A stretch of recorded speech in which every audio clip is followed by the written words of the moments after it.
ഈ ഏർപ്പാട് ഞാൻ പറയുന്നത് മതസംഘടനകളോട് നിർത്തണം. നമ്മൾ പറയാവുന്ന യോജിക്കാവുന്ന പോയിന്റുകളിൽ നിന്ന് യോജിച്ചു മുന്നേറണമെന്ന് ഞാൻ പറയുന്നത്. കാലം മാറിയിരിക്കുന്നു, സമൂഹത്തിൽ മാറ്റം അനിവാര്യമായിരിക്കും. നമുക്കറിയാലോ എവിടെയാണ് നമ്മുടെ സമൂഹം, മദ്യത്തിന്റെ, മദിരാശിയുടെ. നമ്മുടെ മലപ്പുറം ജില്ലയിൽ പൊന്നാനി, തിരൂര് 2ാം സ്ഥാനത്ത് 3ാം സ്ഥാനത്ത്. ചാലക്കുടിക്കാരെ സംബന്ധിച്ചിടത്തോളം അവരോട് നമ്മൾ കടപ്പെട്ടിരിക്കുന്നു. കാരണം ചാലക്കുടിക്കാരെങ്ങാനും കുടി കുറച്ചാൽ 1ാം സ്ഥാനവും 2ാം സ്ഥാനവും മലപ്പുറത്തിനാണ്. മുസ്ലിം സമുദായത്തിന്റെ അവസ്ഥയാണ്. ഏറ്റവും കൂടുതൽ മദ്യം കുടിച്ചത് ഈ കഴിഞ്ഞ ഇലക്ഷനിലാണ് നമ്മൾ പറയണം. ഇലക്ഷനിൽ ആരാണ് കുടിച്ചത് എന്ന് ഞാൻ വിശദീകരിക്കേണ്ടതില്ല. മദ്യം കുടിച്ച് തുള്ളുന്ന, എന്നിട്ട് പാർട്ടിക്ക് വേണ്ടി പണിയെടുക്കുന്ന, ഇലക്ഷൻ മാത്രമല്ല വിവാഹ വീടുകളിൽ തലേ ദിവസം പലപ്പോഴും ബോട്ടിലുകൾ പൊട്ടിച്ചാഘോഷിക്കുന്ന, നിയന്ത്രണം വിട്ട, ചരടില്ലാത്ത ഒരു സമുദായത്തിന്റെ തലമുറയാണ് തെരുവോരങ്ങളിൽ നിന്ന് അനാഥമായി വളർന്നുകൊണ്ടിരിക്കുന്നത് എന്ന് നമ്മൾ മനസ്സിലാക്കേണ്ടതുണ്ട്. മുസ്ലിം സമുദായ നേതൃത്വം പരസ്പരമുള്ള കടി അവസാനിപ്പിച്ചിട്ട് അവരുടെ സമകാലിക ദൗത്യം ഏറ്റെടുത്തിട്ടില്ല എങ്കിൽ ഞാൻ പറയുക പടച്ചവൻ നമ്മൾ വെറുതെ വിടൂല. കാരണം നാം ഏറ്റെടുക്കേണ്ടുന്ന, നാം സമുദ്ധരിക്കേണ്ടുന്ന, നാം സംസ്കരിക്കേണ്ടുന്ന, നാം വഴി കാണിക്കേണ്ടുന്ന നമ്മുടെ അടുത്ത തലമുറ ക്രിമിനലുകളായി വളരുന്നു എന്ന കാര്യം നമ്മൾ വിസ്മരിച്ചുകൂടാ എന്നാണ് ഞാൻ പറയുന്നത്. ഇസ്ലാമിക പ്രസ്ഥാനത്തെ സംബന്ധിച്ചിടത്തോളം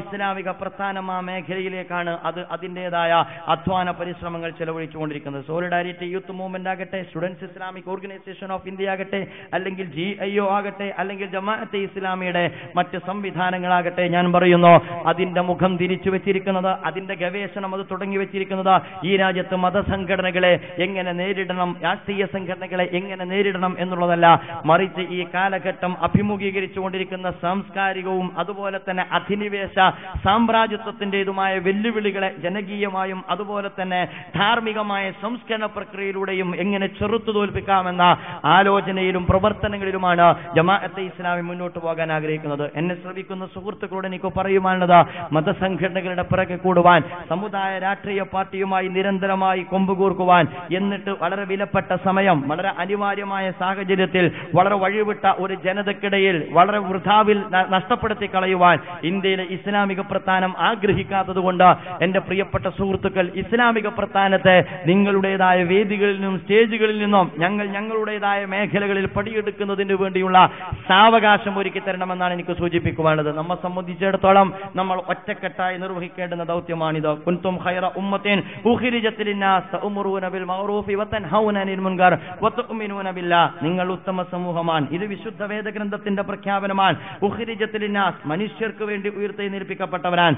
അന്നാസ് എന്ന് പറഞ്ഞാൽ മാസ് എന്നാണ് വിശുദ്ധ ഖുർആനിന്റെ ആ പദത്തിന് അർത്ഥം എന്ന് നമ്മൾ മനസ്സിലാക്കേണ്ടതുണ്ട്. കേരളം കാലുറക്കാത്ത നാടായി നമ്മുടെ കേരളം മാറിയിരിക്കുന്നു. മദ്യാസക്തി നമ്മുടെ കേരളത്തിൽ അടിപ്പെട്ടിരിക്കുന്നു. സ്ത്രീകൾ പോലും മദ്യപിക്കുന്നിടത്തേക്ക്, അഥവാ ഉയർന്ന മധ്യവർഗ കുടുംബത്തിലെ സ്ത്രീകൾ പോലും സൗന്ദര്യവർദ്ധനവിന് വേണ്ടി മദ്യപിക്കുന്ന ഒരു തലത്തിലേക്ക് കാര്യങ്ങൾ എത്തിപ്പെട്ടിരിക്കുന്നു. യുവത്വം ചൂതാട്ട കേന്ദ്രത്തിന്റെ മുമ്പിൽ വലിയ വലിയ സ്വപ്നങ്ങൾ കണ്ടുകൊണ്ട് ക്യൂ നിൽക്കുന്ന ഒരു സാഹചര്യം വന്നിരിക്കുന്നു. ആഗോളതലത്തിൽ കമ്മ്യൂണിസവും അതുപോലെ തന്നെ ക്യാപിറ്റലിസവും അതിന്റെ പ്രത്യയശാസ്ത്രപരമായ പ്രതിസന്ധിയെ അഭിമുഖീകരിച്ചുകൊണ്ടിരിക്കുന്നു. ഇത്തരം ഒരു സന്ദർഭത്തിൽ ഉണർന്നു പ്രവർത്തിക്കുവാനും ഈ കാലഘട്ടത്തെ അഭിമുഖീകരിക്കുവാനും സമകാലിക സാഹചര്യത്തിൽ ഇസ്ലാമിക ദർശനത്തിൽ നിന്നുകൊണ്ട് സമകാലിക സാഹചര്യത്തോട് സംവദിക്കുവാനും എന്റെ പ്രിയപ്പെട്ട സുഹൃത്തുക്കൾ മുന്നോട്ട് വരേണ്ടതായിട്ടുണ്ട്. ഞാൻ ഓർത്തുപോകുന്നത് സയ്യിദ് മൗദൂദിയെ തന്നെയാണ്. അദ്ദേഹം ഒരു ഘട്ടത്തിൽ സയ്യിദ് മൗദൂദി പറഞ്ഞു, ഒരു കാലഘട്ടം വരാനിരിക്കുന്നു. ആ കാലഘട്ടത്തിന്റെ പ്രത്യേകത സയ്യിദ് മൗദൂദി പറഞ്ഞത്, ആ കാലഘട്ടത്തിൽ കമ്മ്യൂണിസത്തിന് മോസ്കോയിൽ പോലും അഭയം കിട്ടാത്ത ഒരു കാലഘട്ടമാണ്. ആ കാലഘട്ടം ക്യാപിറ്റലിസത്തിന് വാഷിംഗ്ടണിൽ പോലും അഭയം കിട്ടാത്ത ഒരു കാലഘട്ടമാണ് എന്ന് സയ്യിദ് മൗദൂദി ഓർമ്മപ്പെടുത്തിയ, അഥവാ മുതലാളിത്തത്തിന് കാലിടർന്ന കാലഘട്ടത്തിലാണ് നാം ജീവിച്ചുകൊണ്ടിരിക്കുന്നത്. കമ്മ്യൂണിസം അതിന്റെ വ്യതിചലനത്തിന്റെയും അപജയത്തിന്റെയും പ്രത്യയശാസ്ത്ര പാപ്പരത്വത്തിന്റെയും കാലഘട്ടത്തിലാണ് നാം ജീവിച്ചുകൊണ്ടിരിക്കുന്നത്. ഇന്ന് നമ്മളൊക്കെ പത്രത്തിൽ വായിച്ചതുപോലെ 5% മുസ്ലിങ്ങളുള്ള ബ്രിട്ടനിൽ പോലും 7ഉം 8ഉം ഇസ്ലാമിക് ബാങ്കിങ്ങിന്റെ ശാഖകൾ തുറന്നുകൊണ്ടിരിക്കുന്ന കാലഘട്ടത്തിലാണ് നമ്മൾ ജീവിച്ചുകൊണ്ടിരിക്കുന്നത്. ആധുനിക കാലഘട്ടത്തിലെ സാമ്പത്തിക മാന്യത്തെ അതിജീവിക്കുന്ന സാമ്പത്തിക സിദ്ധാന്തവും സാമ്പത്തിക വ്യവഹാരക്രമവും ഇസ്ലാമിന്റെ സാമ്പത്തിക സിദ്ധാന്തവും വ്യവഹാരക്രമവുമാണ് എന്ന് ആധുനിക ലോകം അംഗീകരിച്ചുകൊണ്ടിരിക്കുന്ന ഒരു കാലഘട്ടത്തിലാണ് നമ്മൾ ജീവിച്ചുകൊണ്ടിരിക്കുന്നത്. ഈ കൊച്ചു കേരളത്തിൽ പോലും ഇസ്ലാമിക് ശരീഅ വെഞ്ചർ കൊന്നുകൊണ്ടിരിക്കുന്ന ഒരു കാലഘട്ടത്തിലാണ് നമ്മൾ ജീവിച്ചുകൊണ്ടിരിക്കുന്നത്. മാത്രമല്ല ആഗോളതലത്തിൽ സ്വേച്ഛാധിപത്യത്തിന് അറുതി വരുത്തിക്കൊണ്ട്, സ്വേച്ഛാധിപത്യ ഭരണത്തിന് അറുതി വരുത്തിക്കൊണ്ട് സ്വാതന്ത്ര്യത്തിന് വേണ്ടിയുള്ള ജനകീയ പോരാട്ടങ്ങൾ ഇസ്ലാമിസ്റ്റുകളുടെ കൂടി സഹകരണത്തോടുകൂടി ഒരു കൊടുങ്കാറ്റ് കണക്കെ ഗൾഫിതര അറബ് നാടുകളിൽ അടിച്ചു വീശിക്കൊണ്ടിരിക്കുന്ന ഒരു കാലഘട്ടത്തിലാണ് നമ്മൾ ജീവിച്ചുകൊണ്ടിരിക്കുന്നത്. നിങ്ങൾക്കറിയാമല്ലോ, ഈജിപ്തിന്റെ തെരുവോരം എന്നുണർന്നു കഴിഞ്ഞോ, ഈജിപ്തിന്റെ തെരുവുകളിൽ നിന്ന് ഇന്ന് വിമോചനത്തിന്റെ വിപ്ലവത്തിന്റെ മന്ത്രങ്ങൾ നമ്മൾ കേട്ടുകൊണ്ടിരിക്കുന്നു.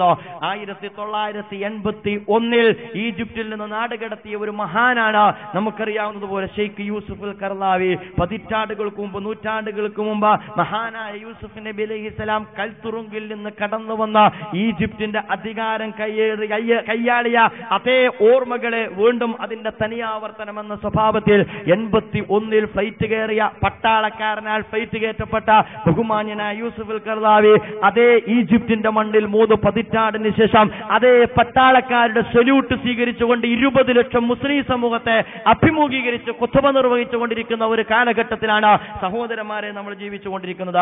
ആ അർത്ഥത്തിൽ തകർന്നടിഞ്ഞ കമ്മ്യൂണിസത്തിനും കാലിടുന്ന ക്യാപിറ്റലിസത്തിനും മുമ്പിൽ ഒരു പുതിയ ബദൽ സൃഷ്ടിക്കുന്നതിന് വേണ്ടിയുള്ള ഇസ്ലാമിന്റെ നവജാഗരണ പ്രക്രിയ ആഗോളതലത്തിൽ ശക്തി പ്രാപിച്ചുകൊണ്ടിരിക്കെ ഈ ഇന്ത്യ രാജ്യത്ത്, ഈ കൊച്ചു കേരളത്തിൽ ആഗോള ഇസ്ലാമിക നവജാഗരണത്തിന്റെ ചുവടൊപ്പിച്ചുകൊണ്ട് ഈ കാലഘട്ടത്തിന്റെ ധർമ്മം നിർവഹിക്കുവാൻ, പ്രവാചക ധർമ്മം നിർവഹിക്കുവാൻ പ്രിയപ്പെട്ട സഹോദരന്മാരെ നമ്മൾ ഒറ്റക്കെട്ടായി പ്രവർത്തിക്കേണ്ടതായിട്ടുണ്ട്. ഇന്ത്യയിലെ ഇസ്ലാമിക പ്രസ്ഥാനത്തിന്റെ 6 പതിറ്റാണ്ട് നിങ്ങൾക്ക് പരിശോധിച്ചു നോക്കാവുന്നതാണ്. എന്റെ പ്രിയപ്പെട്ട ഇതര മതവിഭാഗത്തിന്റെ പരിശോധിച്ചു നോക്കാവുന്നതാണ്. അത് ഈ രാജ്യത്തിന്റെ ഒരനുഗ്രഹമായിരുന്നു, ഈ സമൂഹത്തിന് ഒരനുഗ്രഹമായിരുന്നു. അതിന്റെ സേവനത്തിന്റെ ഗുണഭോക്താക്കൾ ഈ രാജ്യത്തെ ജനങ്ങളായിരുന്നു.